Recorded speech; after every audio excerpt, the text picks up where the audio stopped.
खानबिला में अंजुमन ताजरान के इंतखाब मुकम्मल। चौधरी इलियास अहमद को मुतफिका तौर पर सदर मुंतखब कर लिया गया। मजीद तफसीलात राना सुफियान की इस रिपोर्ट में। खानबेला में अंजुमन ताजरान की नई बाड़ी ने ओहदों का हलफ उठा लिया। चौधरी इलियास अहमद को बिला मुकाबला मुतफिका तौर पर सदर मुंतखब कर लिया गया। तकरीब हलफ बर्दारी में मुअज़्ज़ज़ीन इलाका की शिरकत। खानबेला में अंजुमन ताजरान के 9 मुंतखब ओहदेदारों की तकरीब हलफ बर्दारी मकामी होटल में मुनक्किद हुई। खानबेला की तमाम ताजिर बिरादरी ने चौधरी इलियास अहमद की क़यादत पर इत्मीनान का इजहार करते हुए बिला मुकाबला सदर मुंतखब कर लिया।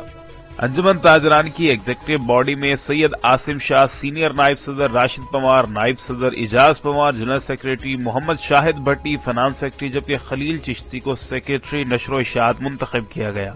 तकरीब के मेहमान खुसूसी chairman market committee Liaquatpur rice Tahir Mahmood, Rana Mohammad Arif, Rana Mohammad Yunus, Azhar Mughal और मुस्तफा इकबाल थे। तकरीब में खानबेला की तमाम ताजिर बिरादरी और ताजिर तंजीमों के सदूर ने शिरकत की।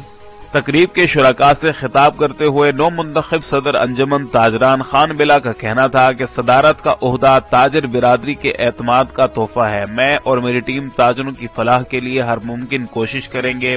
ताजिर के जान और माल की हिफाजत यकीनी बनाएंगे। कारोबार के लिए साजगार माहौल कायम करेंगे।